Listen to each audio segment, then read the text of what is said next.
आज हम अर्थ की दृष्टि से वाक्य भेद के बारे में समझेंगे। किसके बारे में? वाक्य भेद। तो यह कक्षा 9वीं और 10वीं के लिए विशेष रूप से है।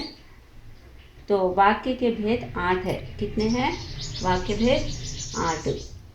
तो सबसे पहला है विधानार्थक। तो सबसे पहला वाक्य कौन सा है? विधानार्थक वाक्य। तो शब्द पढ़ते ही आपको पता चल रहा है कि ये विधान के अनुसार कोई कार्य होता है। ठीक है। तो विधानार्थक वाक्य किसे कहते हैं? देखिए, जिस वाक्य से किसी बात या कार्य का होना पाया जाए। तो जिस वाक्य से जो वाक्य हमें दिया जाता है उस वाक्य में किसी बात या कार्य का होना पाया जाए तो उसे विधानार्थक वाक्य कहते हैं। तो उदाहरण के लिए है, लड़का मैदान में फुटबॉल खेलता है। तो लड़का क्या कर रहा है? मैदान में फुटबॉल खेलता है। तो विधान के अनुसार कर रहा है। तो फुटबॉल खेल कहाँ खेलना चाहिए? मैदान में। तो वह विधान के अनुसार मैदान में ही फुटबॉल खेल रहा है। तो ऐसे वाक्य को विधानार्थक वाक्य कहा जाता है। ठीक है। दूसरा वाला है आज्ञानार्थक वाक्य। तो दूसरा वाक्य कौन सा है? आज्ञानार्थक वाक्य। तो इस वाक्य के बारे में क्या कहा जाता है? देखिए, जिस वाक्य से किसी बात या कर्म के लिए आज्ञा, प्रार्थना या उपदेश देना प्रकट हो। तो जिस वाक्य में क्या हो रहा है? बात या कर्म यानी कार्य के लिए आज्ञा, तो प्रार्थना या उपदेश।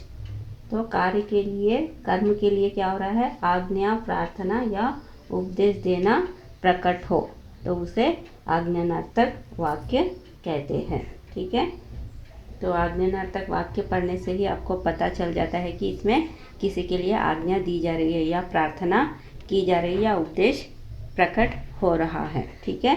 तो उदाहरण वाक्य है इसमें, आप भी कभी हमारे यहाँ आइए। तो वाक्य क्या है? आप भी कभी हमारे यहाँ आइए। तो यहाँ पर प्रार्थना की जा रही है कि आप भी कभी हमारे यहाँ आइए। ठीक है। तीसरा है इच्छार्थक वाक्य। तीसरा कौन सा है? इच्छार्थक वाक्य। इच्छार्थक यानी इच्छा प्रकट होना है जिस वाक्य में, जिस वाक्य से इच्छा, कामना आदि का बोध हो उसे इच्छार्थक वाक्य कहते हैं। तो जिस वाक्य से क्या है? इच्छा या कामना। ठीक है। इच्छा या कामना आदि का बोध हो उसे इच्छार्थक वाक्य कहते हैं। उदाहरण है, हमें शुद्ध जल चाहिए। तो कैसा जल चाहिए? हमें शुद्ध साफ पानी चाहिए। तो इच्छा प्रकट कर रहे हैं यहाँ पर, हमें शुद्ध जल चाहिए। ठीक है। तो इसमें इच्छा प्रकट हो रही है। तो ऐसे वाक्य को क्या कहते हैं? इच्छार्थक वाक्य कहा जाता है। चौथा है वाक्य संकेतार्थक वाक्य। तो चौथा वाक्य क्या है? संकेतार्थक वाक्य। तो ऐसा वाक्य जिसमें संकेत किया जाता है। तो ऐसा वाक्य जिसमें संकेत होता है तो किसे कहते? देखिए, जिस वाक्य से किसी बात या कार्य की ओर, तो जिस वाक्य से किसी बात या कार्य की ओर संकेत पाया जाए। तो क्या पाया जाना? संकेत पाया जाना ही क्या है? उसे संकेतार्थक वाक्य कहा जाता है। तो जिस वाक्य में क्या हो रहा है? किसी बात या कार्य की ओर संकेत पाया जाए उसे क्या कहते हैं? संकेतार्थक वाक्य कहते हैं। उदाहरण के लिए, हमारे यहाँ जल होता तो हम पृथ्वी पर न आते। तो यहाँ पर पता चल रहा है ना इस वाक्य को पढ़ने से, हमारे यहाँ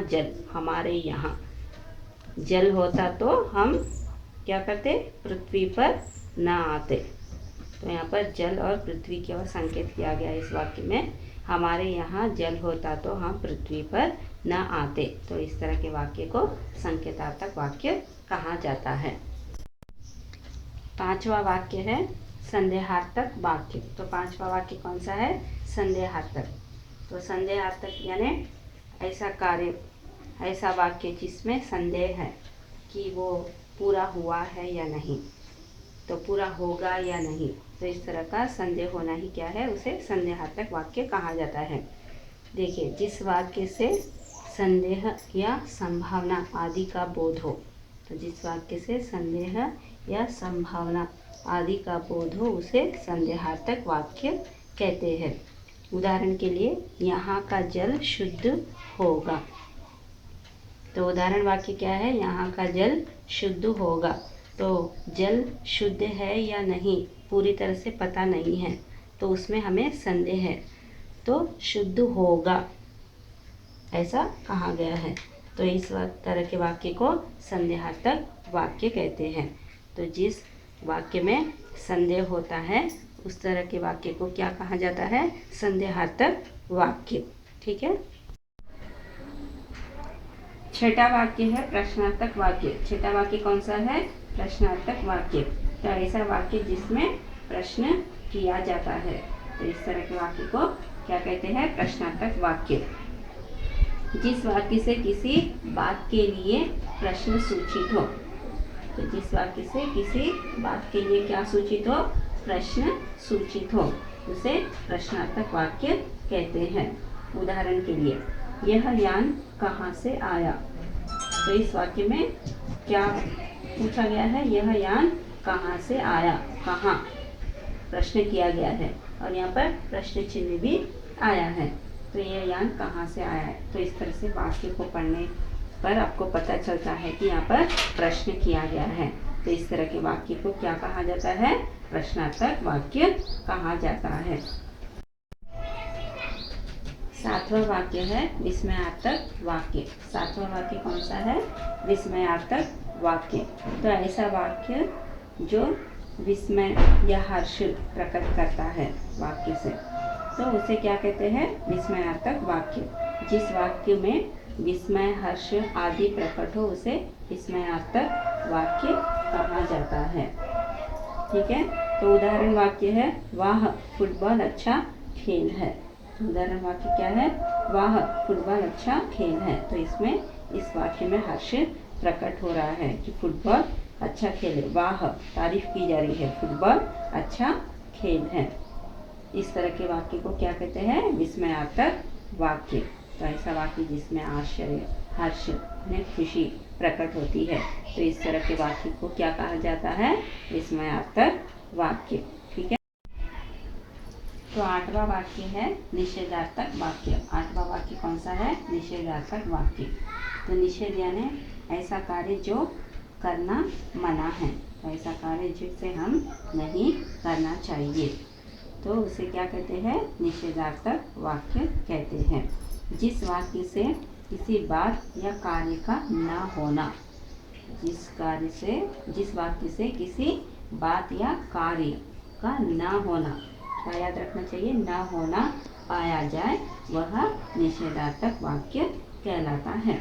उदाहरण वाक्य देखिए, नदी नालों में कचरा बहाना मना है। तो नदी नालों में क्या करना है, कचरा बहाना मना है। तो नदी नालों में क्या नहीं करना चाहिए, कचरा नहीं बहाना चाहिए, बहाना मना है। तो इसे मना है, इस तरह के वाक्य को देखकर आपको पता चल जाना चाहिए कि यह निषेधार्थक वाक्य है। तो जिस कार्य को न करने के लिए कहा गया है, ऐसे वाक्य को निषेधार्थक वाक्य कहा जाता है। तो आज हम आरती की दृष्टि से वाक्य भेद के 8 भेद, कितने भेद है, 8। तो उसके नाम क्या क्या है, विधानार्थक वाक्य, आज्ञानार्थक वाक्य, इच्छार्थक वाक्य, संज्ञार्थक वाक्य, संदेहार्थक वाक्य और प्रश्नार्थक वाक्य, विस्मयार्थक वाक्य, निषेधार्थक वाक्य। इस तरह से 8 वाक्यों के बारे में आज हम लोगों ने अध्ययन किया है। तो आपको बहुत अच्छे से यह समझ में आया होगा। धन्यवाद।